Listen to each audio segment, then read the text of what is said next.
Hello, everybody, and welcome to our November webinar. It's me, Robert. I'm here with Maria and Tuba.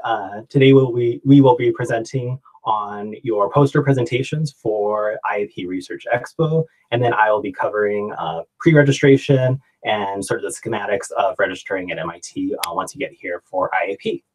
And we have a special guest. So I'm sorry, yes, thank you, Robert. So I just came to say hi. So this is the camera, by the way. So you are in great hands. So we are very excited. All these smart people here, Robert and the ladies, have prepared a very interesting webinar for you, and I hope that you really enjoy it. We are excited to see you in January. So take care and ask as many questions as you can to really understand how the registration works and everything. And most importantly, don't forget to register to Sustainable Supply Chain Management course. It's the most important. This is just kidding. Okay, guys, so enjoy and thank you. Good luck. Yeah, thank you. Yep, so we'll pass it on now to Maria and Tuba, who will lead the first half of our presentation. Hello, everybody. Yes, to introduce again myself, Maria Jesus Sáenz, Executive Director, incoming Executive Director of the Blended Program. Hi, everyone. I'm Tuba Efendigil, Research Scientist at CTL. So, yeah, let's start. We are, as Josue said, we are very excited to have you here in January. January will be very crowded and busy period for all of us, and it will be, at the same time, it will be a month that you will show your initial results of your projects. So today, Maria and I will give some details about that poster briefing. So let's go here. Okay, today's agenda is recalling the deliverables and due dates. And then I'm gonna explain about Research Expo, its setup, floor plans, and schedule. And then Maria will explain about the poster layout and some examples. And then we'll wrap some important points to keep in mind for preparing your presentations. For deliverables until now, you submitted 3 reports on Stellar system, including introduction, motivation and problem statement, and literature review. And you have 3 more reports to deliver. The 4th deliverable will be submitted on November 30. It will include research methodology, working plan, and preliminary results.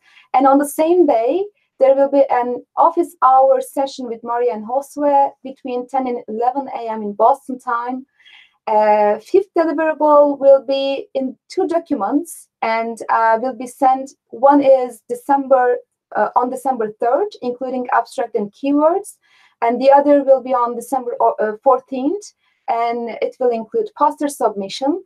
And the 6th deliverable will be sent on January 9 and 10th. While you are here, actually, and it will include project review and feedback session. So what is Research Expo? As you all know, Research Expo is a special event hosted by MIT CTL, and there will be almost 200 students coming all across scale centers. And the students will showcase their company-sponsored projects to supply chain professionals. So this Research Expo would be the interest of both supply chain executives and recruiting professionals. And here you see that there is a small map of Cambridge, including MIT buildings. E40 is the one that we are living as CTL people. And E14 is the Media Lab building that Research Expo will be held on top floor of that building.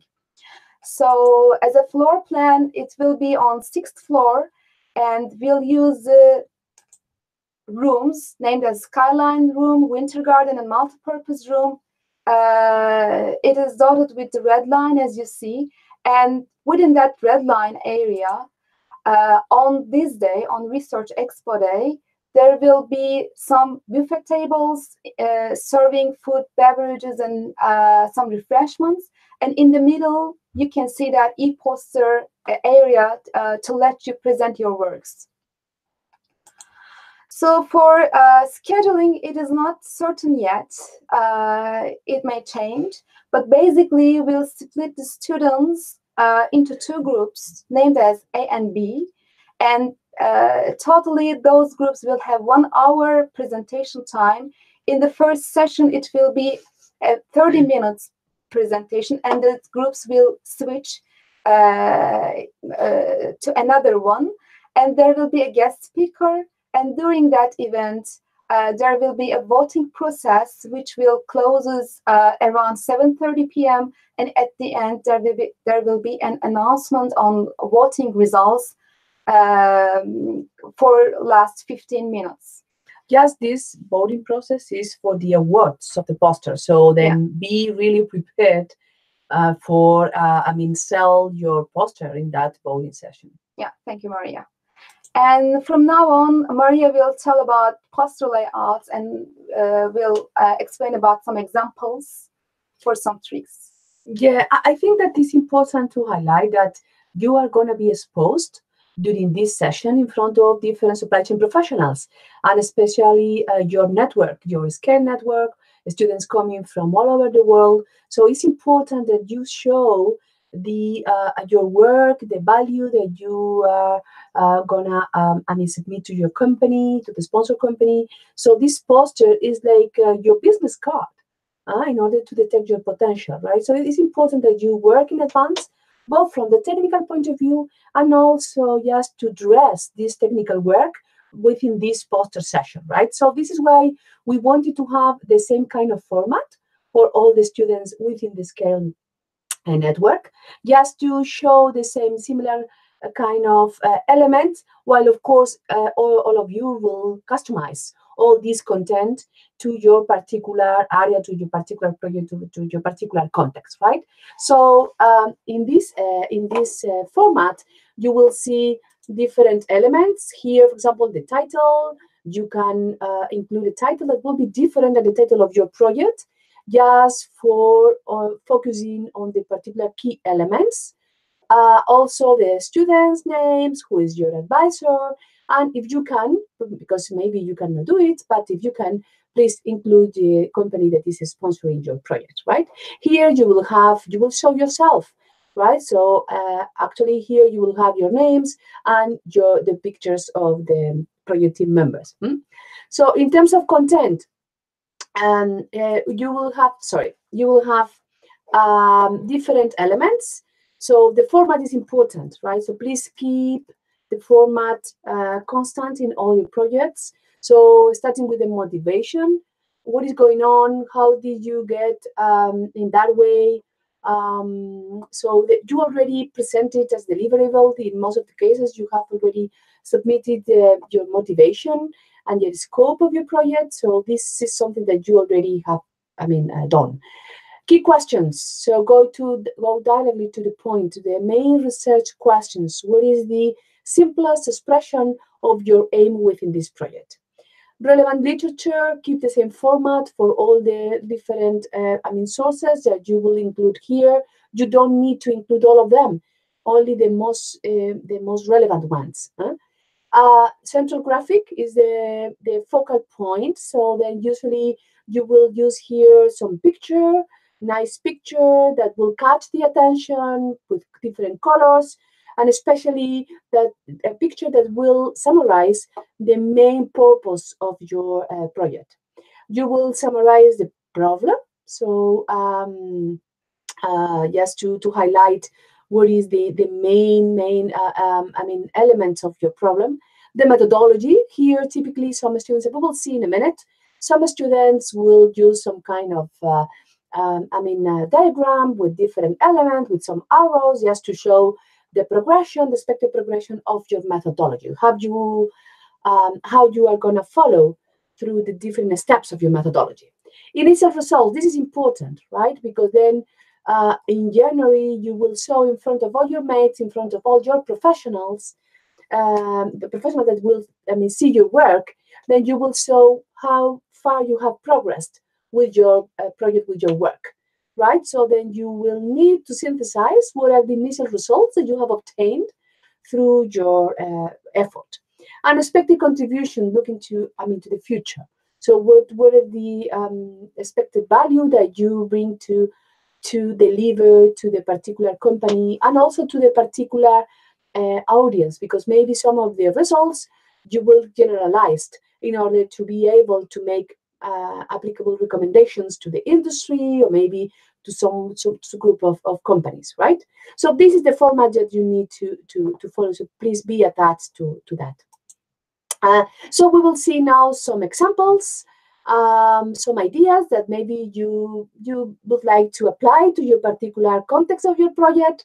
So this is one example. So for example, the title is quite short, but maybe it's too short.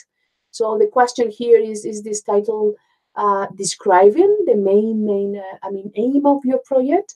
Here, then you will show a kind of a figure, a kind of picture describing, but maybe this is so simplistic, I don't know. In terms of using some graphs, make sure that you include the label of all the 2 axes here. So here, for example, it's not clear enough what are the units of these different blue and red bars. So what is the message that you want to show here? And especially how your readers will interpret that message. Will be easy to interpret or not? Other examples that we will see here. This is very concise title, so 5 words, no more. This is perfect, describing exactly what you want to describe. So a catchy picture showing related with the main aim of your project. So here a map describing the scope that the project aims, right? But for example, that will include maybe here some short labeling about what are the different colors means. Here they are showing some quantitative results about the initial contributions in January. Or for example, here I missed something about, for example, what are the different units of the different elements in this particular graph. More examples. For example, this example is really nice. It's very quite balanced in terms of colors, in terms of content. Maybe the title is too long, so then please be careful with that, because you need to catch the attention in a short period of time. So the longer the title, the most difficult will be to catch this attention. They have a good combination between these 2 figures, showing here the methodology. It shows that they know what they are doing or what they are going to do in the future, so that they control the main work behind the project. A short key question, directly to the point, structure test in order to highlight the different parts. So I particularly like this posture. More examples here, please. If you would like to highlight something, let me know. Yeah.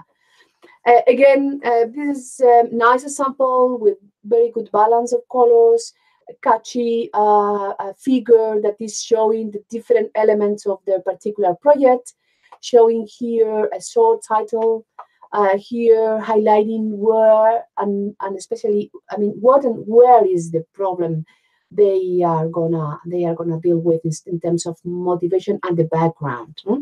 I will advise maybe to change the letter size in order to be more homogeneous along all the different elements of the project.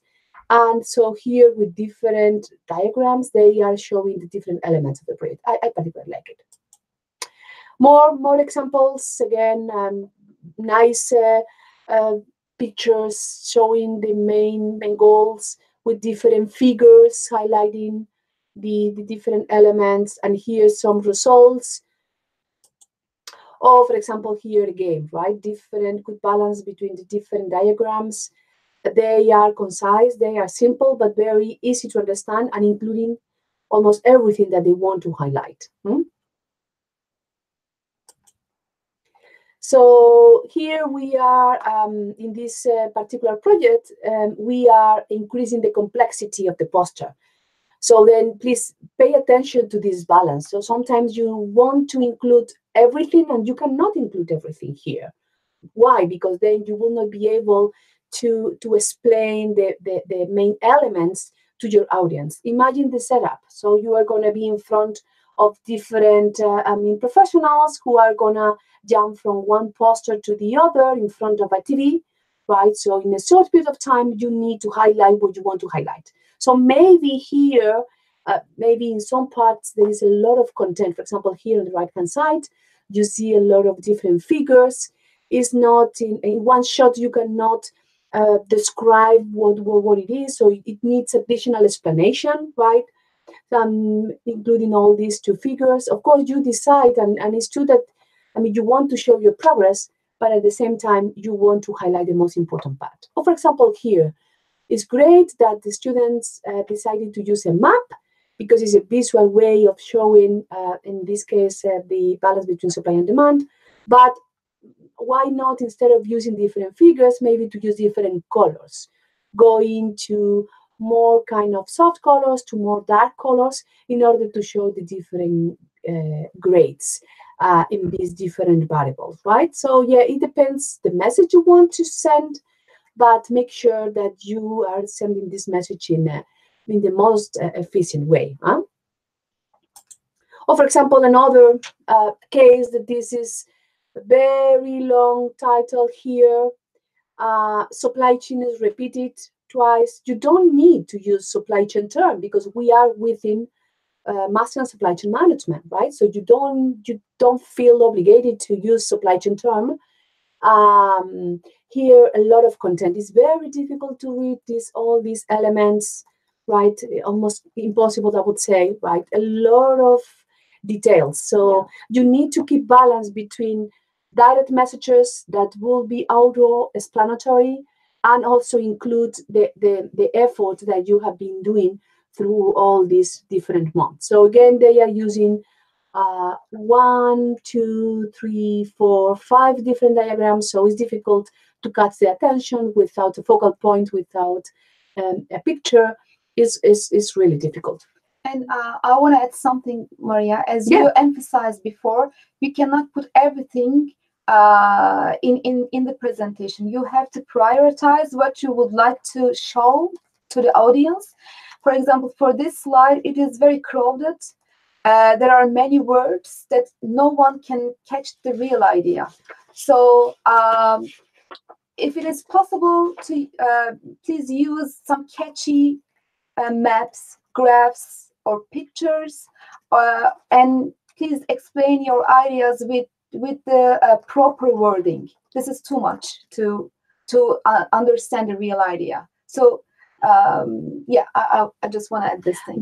We understand that you want to communicate everything that you have been doing because maybe you are really excited and you have really progressed along your project with the company. This is great, but then the risk of including all this kind of content is that you are not communicating anything, right? So be careful with this balance. It's important, and our advice will be to go to your advisor, to ask their feedback, go to your mates, maybe to ask them, okay, what do you think? I mean, can you follow the main flow of the poster? Can you really understand in a short period of time what are the main highlights, right? So yeah, be careful with that.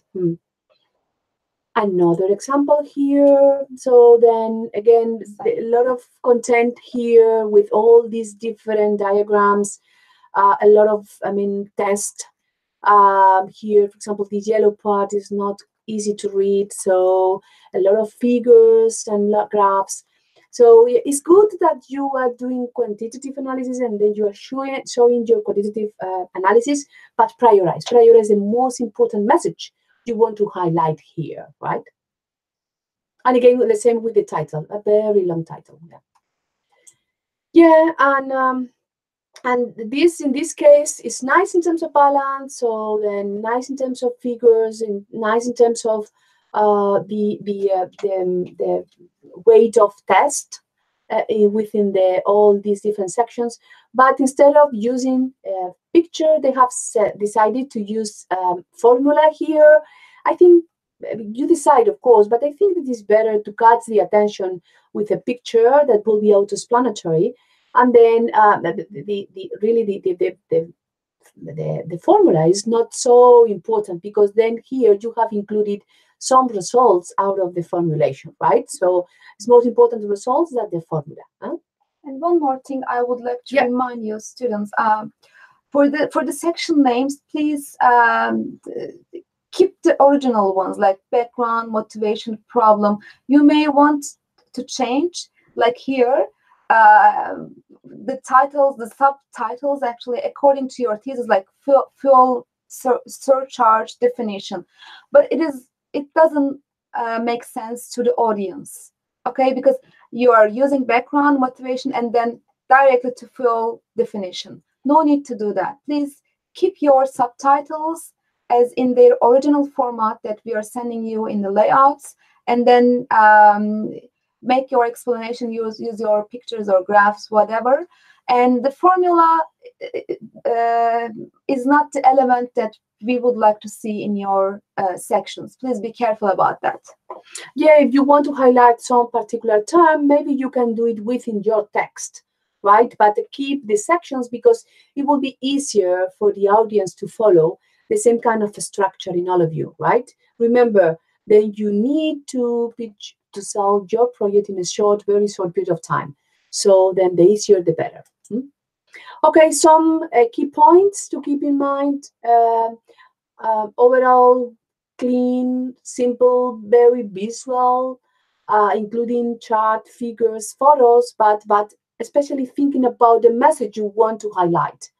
And to keep the balance between the content and these kind of messages, prioritizing the most relevant ones. And one more thing I want to add here, and we cannot allow you to use YouTube videos or any sounding or any animation, any effects on in your presentations. Please be careful about that. You can use some animations; they can move, but it is not allowed to use any sound or any videos. Actually, you will receive by email all the instructions, more detailed instructions from the different responsibles, academic administrators, and then you will see all the different details that you need to follow.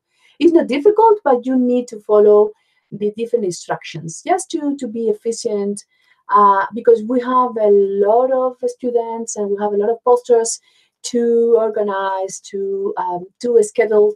So yeah, it's important that you follow the instructions. Yes, also for making sure that you will send the right message to your audience. Yeah, in terms of title, as we have already mentioned, clear title, impressive, highlighting what you want to highlight, and please don't use buzzwords that maybe are very fancy, but are not really representing what you are doing. Be careful also with that. So the content, the technical meaning is definitely very, very important. We will prefer 5 words or even fewer, ideally, just to catch the attention in a very short sentence. For example, here you have 4 different very good examples from past years that they are using, in this case, 4 words: e-commerce, cold chain, fulfillment. So there is some kind of action here in the title: fulfillment, motorcycles for last mile delivery, inventory efficiency versus risk mitigation. So clearly they are using this trade-off between inventory and risks, reduction of total life cycle time. So they are emphasizing the reduction part, right? While they don't use supply chain terms, as we already mentioned. So it's clear, they are direct to the point where they want to show. More points. So the central picture that is in the focal point of your poster. Again, keep it simple, keep it clean, high quality picture, easy to understand, right? Compelling, and it's interesting that it's very catchy. No, we will not recommend to use charts, graphs, equation, or a lot of words in the picture. So the idea is just to catch the attention. Graphs, use large fonts and be balanced in terms of the text that you will include in the graphs, but also make sure that you label both axes in the right way, in a proper way, in a clear way. Make sure that you are attached to the explicit sections that we have included in the format of the poster. Yeah, and do not add any additional sections or change the dimensions. It's important that you are attached to the sections and to customize the different elements inside of each sections. Yeah, some checklists you can later check. So we have some recommendations about the center picture. So it is captivating enough. It's easy to understand. The quality clear, is not fussy. The title short, 5 or fewer words, easy to understand, especially connected with the technical focal point of your project, and something that will be interesting for the audience, for the reader. Charts and graphs, again, easy to understand. Make sure that you include the labels and the units, write in the labels, and be careful with the font size. Text on the poster, be careful how you balance the different sizes. It was not nice to include big sizes in one section, and smaller in the other, right? Because it is not showing a good balance, a good harmony along the different elements. Be careful also with the number of words, not too busy, but not too light. Check your grammar. It's very important. We are not going to do it. So then you need to make sure that this perfectly in that sense. Overall, how interesting is the poster? You can talk with your mates in order to check again and make sure that you include relevant elements. Yeah, so very quickly, December the 3rd is like a first sub-deliverable, because you need to submit some information about your poster, all these elements. So the title, only the title, but remember that you don't need to include the same title on the project. You need to include top 3 choices for the category, because we organize all the different posters along these categories and these different elements. So make sure that you select the most appropriate ones. So this is the list here. You can come back to the PowerPoint later, or please feel free to ask whatever kind of question with your advisor in terms of this classification. The third point is to identify 4 keywords to be associated with your poster, with your project, among all these different choices. Why? Because again, we have a repository of different documents, different projects. So yes, for future readers, we need to make sure that that the classification is according to the main topics of your project. And the fourth point, 2-3 sentences for the executive summary describing the project. Again, this is for December the 3rd. All these 4 elements in December the 3rd. And then December the 14th, you need to upload your poster, with all this content. And of course, all these elements that are common to the previous ones. I mean, all these elements should be according to the poster you are going to include, right? So for example, don't change the title, because then the 2 titles should be the same, right? So there is a question here. Let me see first the questions. So we are gonna stop here, and yeah, we should be. Yeah, you have to again. Yeah, again. Okay. Yeah, here we go. Yeah, we have a question here. Sorry, let me see if we are able. Can we submit an update in January? Then okay, this is. Imagine that we are having, dozens of posters, right? So then, of course, then we are aware that that maybe you will, would like to change some minor element, but the ideal is that you will not change anything, right? So make sure that you progress as much as you can till December the 14th, right? So this is a good challenge for you, to make sure that you progress till this deadline, this milestone. And yeah, because otherwise it will be I mean, difficult and complicated. Yeah, I want to and talk with your advisor, right? And I want to add something, that especially be careful about your final poster title, because for marketing purposes, we are using this poster titles in our flyers, in our advertisement, to keep the attraction of supply chain professionals. So it should be matched together. Okay, please be careful about your final poster title. You can change some small points, some small mistakes. That doesn't matter. You can ask your advisor, but we prefer to keep the original poster title and many things together. Yeah. Yeah. Okay. So thank you very much. So we have an office hours, Josue and myself, on November the 30th. If you have whatever kind of question for the poster or for the projects in general, make sure that you join us. Thank you. Thank you very much. Bye. And as a reminder, I will be conducting my webinar just at the moment. Just give us 1 second to switch places.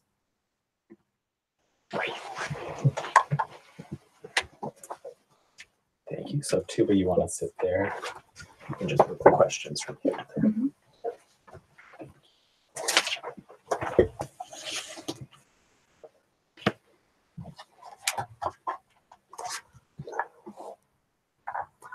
Okay, so now I will be talking about pre-registration. I have a few slides prepared. I know there'll probably be a lot of questions, so if I don't get to everyone's question, don't be afraid. We'll be able to answer lots of questions once you're here in January, which is just a few short weeks away. So let's start with the presentation.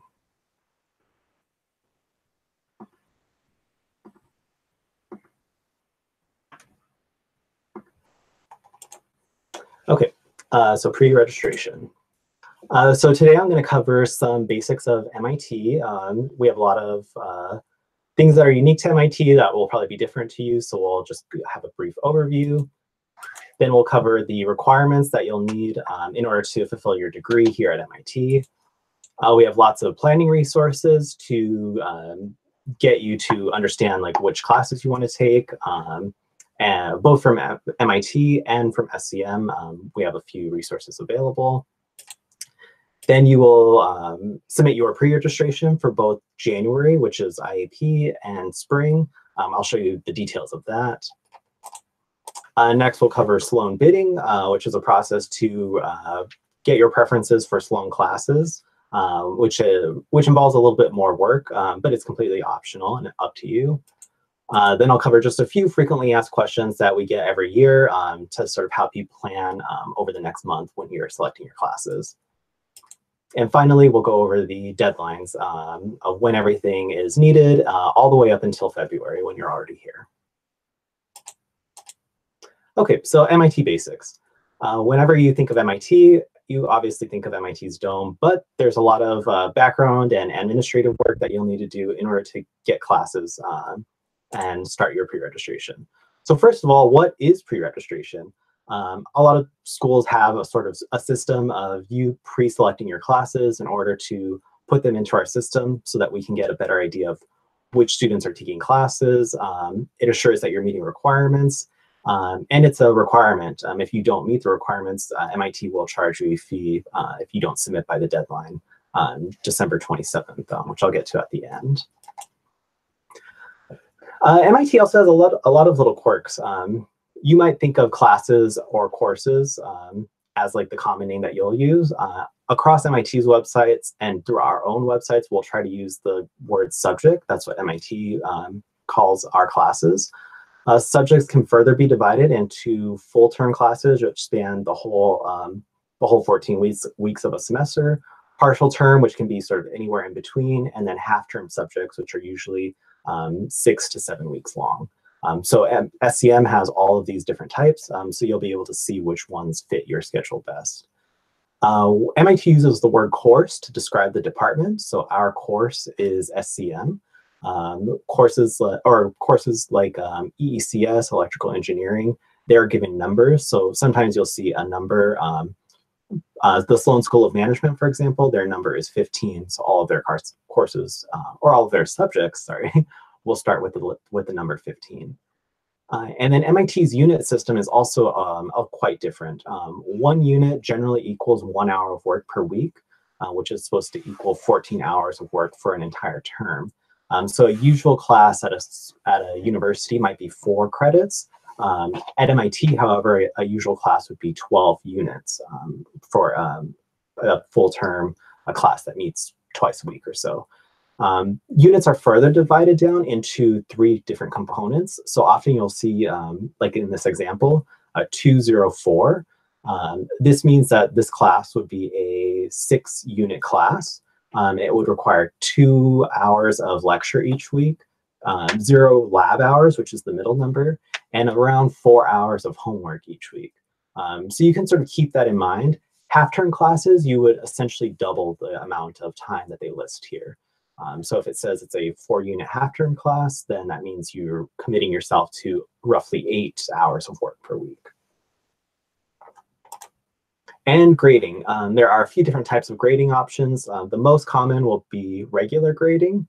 That counts towards your GPA. One little note is MIT has a 5.0 scale instead of the usual 4. So a 5.0 would be an A. Some of our classes will have a PDF designation. So you'll just get a passing or a failing grade. Not very rare, but in most cases, you'll get a passing grade. There is a separate option to do a graduate PDF. You should never select this option because it will mean that your class does not count towards your GPA. We'll see in our requirements which classes we designate as pass-fail, which is the only option for you. Then we have listener status, which is the equivalent of auditing. These subjects will not appear on your transcript, and they're more of just for your information, accessing materials, and get a better understanding. But it still does count towards the time that you would take the class. And then the very last grading option, this is only for your thesis and capstone. It's the satisfactory and unsatisfactory grade. So I'll show you that in the next slides when we go to the requirements. So our terms are divided into 2 for you guys. You will be registered first for IAP. IAP stands for Independent Activities Period. That is the period in January where lots of departments have an intense amount of classes. That's when we have all of our sort of pre-designated classes for you guys to take. When you register for IAP, you will also be getting credit for your MicroMasters. That is SCM 500 for 42 units of credit. During our first week of orientation, you'll be taking 2 classes, one on written communication and then also on general communications. You'll also receive credit for all of the work you've been doing on your thesis projects and capstone projects. And then during the next 3 weeks of IAP will be our Scale Connect, which I'll show you a slide later on about the full schedule of 3 weeks. It's an intensive 9 to 6 every day with classes, seminars, lectures, things that we'll go over once you're here. And it finishes with the event, with the Research Expo. Yep, and all of that culminates with the Research Expo, which Maria and Tuba just went over with you. Yep. Once IAP is over, Research Expo is done, you'll have the weekend off, but then we'll be right into the spring term, which starts February 5th. We have a selection of classes here that will be required, including public speaking, case studies and financial analysis, and then you'll be doing your advanced writing workshop where you meet one-on-one with your coaches to go through your writing and make sure that you really hone your writing skills and produce a very high quality capstone or thesis project in May. You will obviously be doing more work on your capstone and thesis projects, so we're giving you more units during the spring term.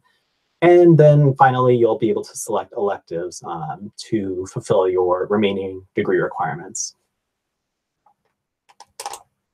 In terms of the electives, this is pretty small, but we'll be sure to share the slides at the end.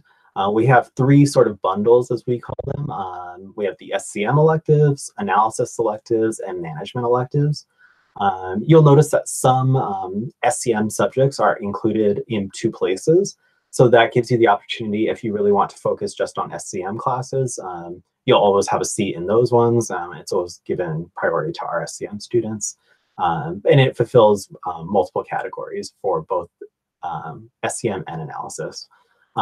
The blended program does not require any management electives. That's a component of the residential curriculum, but we just still like to list these as suggested classes, which are often popular, so that you can take them in the spring term to sort of fill out your schedule if you have additional time. Now, where do I find all this information, and how do I organize my plan? So what we will do later this week is I will send you out a template that will include your 5-month plan. This will help you enter all of your requirements to make sure that you are completing the degree as needed.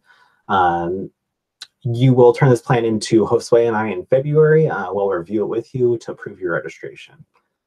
We've also have 2 websites here from SCM. One is the curriculum website, which all of you have, I'm sure, have taken a quick look at. That includes all of the requirements I just went over. And then we'll have the list of classes and the times that are available, which I have listed below here. So as you can see, we've made extensive effort at planning the schedule so that you can have the option of taking every possible class that you can. Although we want you to balance your schedule, we just want to make sure we give you all those opportunities.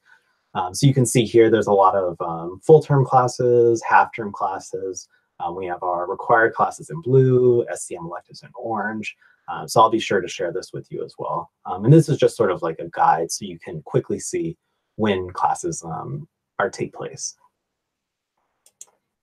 Now, in terms of MIT resources, there is the full catalog of subjects, which you would use both for pre-registration and to see other departments' classes like Sloan, IDSS, EECS, sometimes different departments that you might be interested in taking a class or two. You can create a schedule, which is a nice calendar view. We have 3 different sites there. You can review our evaluations from past classes to see sort of what you're getting yourself into with time commitments and how the class goes. And then lastly, just touching on final exams.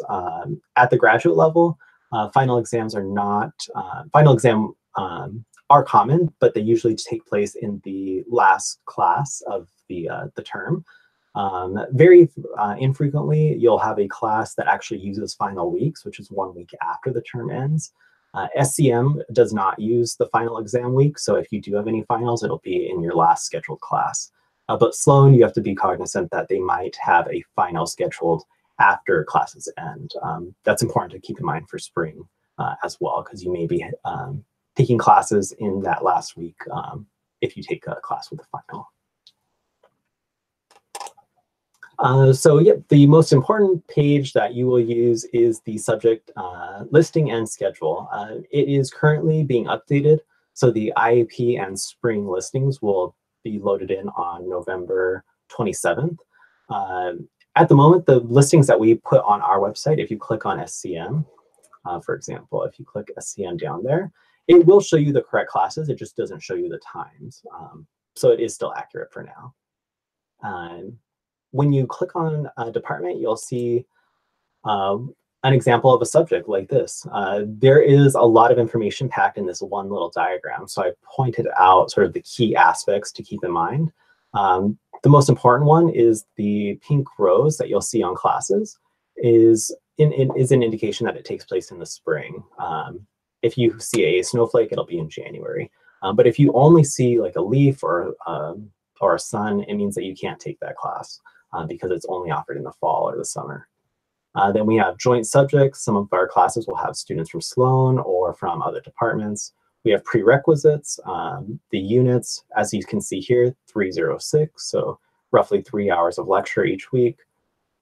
Then we have the days it meets, so Monday, Wednesday. If you see the letter R, that stands for Thursday, so you can keep that in mind.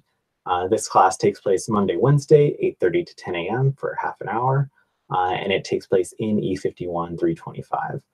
In terms of location on campus, all of SCM's classes take place in building E51, which is conveniently located via a bridge from our office in E40. So you'll mostly stay on the east side of campus, which is designated with the E.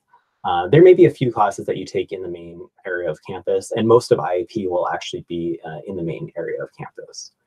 Then just a few last details here is the instructor and just a description. So that will be sort of the main useful resource for you to use. Scheduling your classes will require a little bit of effort because you'll want to take as many things as possible, but still balance your schedule so that you have time to focus on your research projects. So MIT has 3 sites that they've created to sort of help you plan your schedule. The first one is the course picker. This is I think the longest one that's running. It's very useful. It will be loaded also on next week, November 27th, once the new schedule is available. We have the planner, which is not used as much, doesn't get as much support. You can see they have their Wikipedia banner at the top asking for a little bit more help from students because it's completely student run. And then the last one is Firehose, which I find the most useful and user-friendly. When you enter your classes, you'll also be linked to reviews reviews and evaluations of the class. So it gives you like a good snapshot of what you'll be taking. So now we'll move on to the actual schematic, the actual requirements for pre-registration. So it's divided into 2 parts. First is IAP pre-registration. This will open on December 3rd. You'll access it through the links that I provide, and I'll be sure to send out emails as well. You will essentially, your schedule for IAP is very fixed. You'll choose the classes that are in the requirements, but nothing else, because there is no additional time to take electives outside of SCM during IAP. The deadline to submit IAP registration is January 11th. All you'll have to do is follow these links and click the button to select the classes that you need. There's no additional step. Once you click it, you'll see a small schedule. Unfortunately, I don't have any screenshots because I myself am not a student, so I don't have access to your view. But it is very easy to navigate, and those websites will become available on December 3rd. And then lastly, your schedule will be converted on January 14th. So I'll be sure to be in touch with anybody who doesn't make those deadlines. As I mentioned, you'll look at the curriculum and the 5-month plan to select your classes. But I did have 2 notes here. One is the class SCM 280. It's a 1-unit communications class that we do during our first week of orientation. You will be listed as a listener for this class. It shows that you're in the class, but you don't receive an actual grade for it. So this is our leadership workshop with Ellen Harris. We'll also have resume building with Len Morrison and creating presentations with Jane Dunphy. So every day during that first week, we'll have a 2-hour session or so where you'll learn effective ways of communication. And then one more optional subject will be during the 2nd through 4th week of IAP, the supply chain special topics, which we call the mini courses. If you remember, just a few weeks ago, we sent out a survey that included the options that will be presented in this class. You'll also have the option to do the LlamaSoft certificate. So just keep in mind, if you are planning to take the classes, one of the 2 mini courses, you will register as a listener for SCM 272. But if you don't want to do that and you want to do the LlamaSoft, then you would not register. The LlamaSoft certificate is sort of independent, so you don't register for anything. Just like a really brief overview, you'll get this still a work in progress, but it sort of highlights what classes you'll be taking during IAP. So I don't have the first week orientation on this view. I sent that to you guys in an email, but I'll be sure to send it again. This is covering the supply chain conference that you'll have all the Scale students come. Over 200 students will likely be here. Just to sort of highlight some of the schedule that you'll be going through. In the mornings, you'll have speaker series in yellow. You'll also have Apex prep. These classes are grouped together and signify the SCM 262 leading global supply chains. So these are essentially the classes that you'll be getting credit for. The purple classes are leadership classes, which is also another class in our schedule. And then the green classes are Intro to Python. This is a requirement for all of our SCM students. You'll get a grade for that. And then finally in the afternoon, the specialty lectures, the special topics, those will take place in the late afternoon along with the Llama Soft certificate. The first 2 weeks are pretty standard, and then the second week, as you can see, you'll have a lot of time to put together your Boston Apex case finals. This is a component of your 262 grade leading global supply chain. So that's just a brief overview that we just wanted to share with you. Next is spring registration. It is a little bit more complicated, but it still follows a very similar pattern. So December 3rd, it will open as well. You'll pre-register for both IAP and spring. One point to keep in mind, spring pre-registration actually has an earlier deadline. If you remember, IAP had a deadline in January. Spring actually has a deadline of December 27th. So if you don't submit, you may be forced to pay the $50 late fee. So make sure to, over the month of December, to start taking a look at your classes. Again, you're not locked into these classes. These are just for departments to get an idea of what you're going to be taking. For the spring term, what you will actually do is at the end of January, you will formally register, or at the end of January, the formal registration website will become available.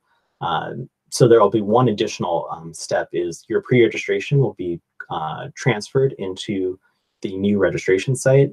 And then on February 4th, which is registration day, you'll meet with Josue and I to discuss your 5-month plan, make sure you have everything in order so that we can approve your registration, and then you can start classes on February 5th. As I mentioned, in the curriculum and the 5-month plan, you'll see the required classes. One just note to mention is that you register for the correct capstone or thesis class. So obviously, if you're doing a capstone project, just make sure to register for SCM 800. In the spring, you would be taking 6 units. And if you're a thesis student, you do SCM THG. Since the thesis requires more research work, we give you more units, so you would take 9 units instead of 6. So that's the only sort of a caveat to keep in mind when you're doing spring registration. Now, one other component of the spring is Sloan bidding. I will preface this with the fact that Sloan bidding is completely optional, but many of our students will take classes at Sloan to fulfill their analysis elective. One of the most popular classes is System Dynamics, but there's many others that we've listed in our calendar that are popular with our SCM students. So I've just included a few websites here that will get you through the Sloan bidding process, and I'll show you just briefly how the setup works. A few reminders to keep in mind. So the reason Sloan has bidding is because their classes are so incredibly popular, but MIT has very limited space available, so classes are often capped. Sloan also has a hierarchy of who has the highest priority. SCM, we're fortunate that they include us in their middle priority tier, so you will be able to bid ahead of the MIT campus in general. But MBA students, like for second-year MBA students, have a higher priority than us, for example. So some very popular classes you can see in the spring closed class list. That will show you classes listed in yellow will be very popular, unlikely that you might get into them. So that you can keep that in mind. Also, not all classes require bidding. So even if it has a 15 in front of the subject, you may not be required to bid.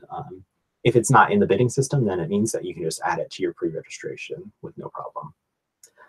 If a class is closed by the time you bid, you may still be able to ask for a spot on the wait list, usually by emailing the TA or professor sometime in late January. And then during the first week of February, people usually shop around for classes, change spots, so there might be an opening for you to get into a class. And just a reminder that the classes you win through bidding will be added to your pre-registration and automatically rolled into your January registration, so we'll be able to officially register you. The bidding round for SCM is the second week of December, December 10th through the 13th. think that's Monday through Thursday or so.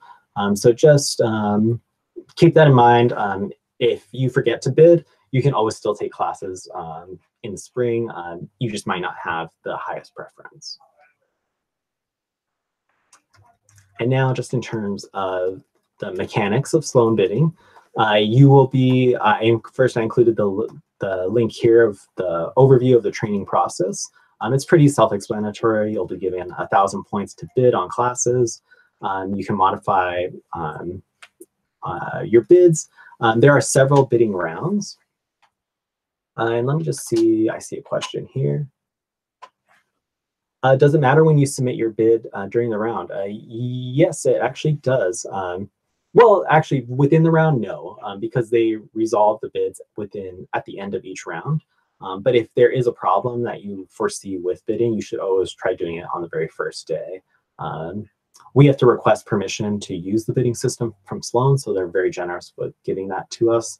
We haven't had any major problems that we've been aware of. So if you do plan on bidding, I would suggest starting on December 10th, the very first day, just in case you encounter any problem. You'll be able to see which classes are filled. I'll show you in the next screen. It'll look something like this, the Sloan bidding system. It's a little pixelated, but you'll see, for example, the capacity of the class. So this class, very popular, it's full. This one's full. But down here, you'll see that there's a few seats left over. So you would be able to bid in a class like that, for example. Again, we don't have direct access, so because we're not students, but if you have any questions, you can always feel free to email us first before contacting the Sloan school. Now, just to close, wrap up a little bit, a few frequently asked questions. One of the questions we always have are, can we take more classes during the IAP? As I mentioned, your IAP is jam-packed with the requirements that we have. Because our classes go as early as 8 a.m. And we have events all the way until 8 p.m. some nights, like Research Expo, you will most likely not be able to take outside electives during IAP. But the spring term, you are much more flexible. So we will require you to take at least 34 units because you'll need that to graduate to meet the 90 unit requirement. But we have some additional room if you feel that you want to take more classes in Sloan. You can take up to 26 additional units. So that'll be 60 units in total that you're allowed to take. We are very strict about that. So when you come to your meeting on February 4th, make sure that you can ask questions, but we won't go above 60 units. So all these units will probably have you thinking, scratching your head, what do I want to take? So you can think about that over the next couple months. But we just want to make sure to remind you that to plan carefully and budget your time. You're going to want to do a lot of things when you're here at MIT for just 5 months. So you have to make time to sort of laugh, have fun. Some things to also keep in mind, the registration websites and MIT's planning tools will not prevent you from taking 2 classes that conflict. That's your job. So if there are 2 classes that overlap by half an hour, unfortunately, you can't take it, even though the system will allow you to register for both. When you're scheduling classes back to back, don't worry, you'll be given a 10-minute passing period in between classes. Each professor is supposed to honor that and let you out 5 minutes early. Classes start 5 minutes late. And then one note about listener status is that if you do plan to listen in on a class, it means that you are physically sitting there. You're going to be participating in lectures. You may not be required to do assignments, but it will take up just as much of your time. So keep that in mind that you don't overextend yourself. And then one small note about certificates through the Sloan School of Management. The Sustainability and Business Analytics certificate are not options for the blended program, just because their requirements are well beyond the ability of a student to do in just one term. Often students need 2 to 4 terms to complete those requirements, so it's just not an option to consider. One final thing that I didn't mention on this slide is cross-registration. We don't really suggest that you would cross-register at Harvard or other universities just because of the time commitment.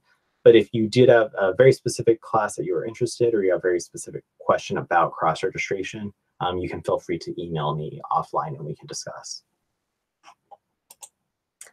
No, and then the last thing is just a summary of all the dates that I went through in these slides, just to give you an overview.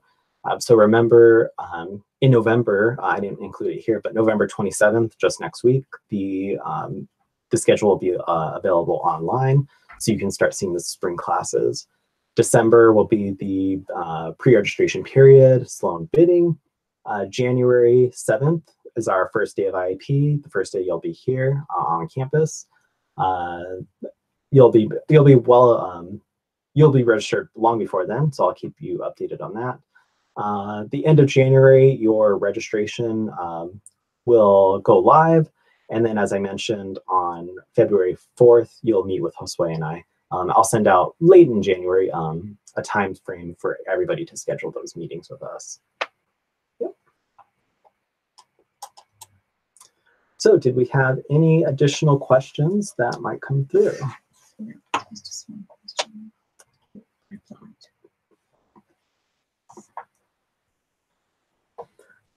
Yep, so I think I covered the one question that came up. Obviously, it's a lot of information to take in. That's why they give you the whole month of December to plan your schedule. And as always, I will be available to answer any questions that you have. So yeah, thanks so much for joining us. And we will see you November 30th for the office hours if you join then. I'm looking forward to meeting you in January here. Very busy schedule. Yeah, we're gonna have fun. Yeah. Okay. Thank you, everybody. Thank you. Bye-bye. Bye.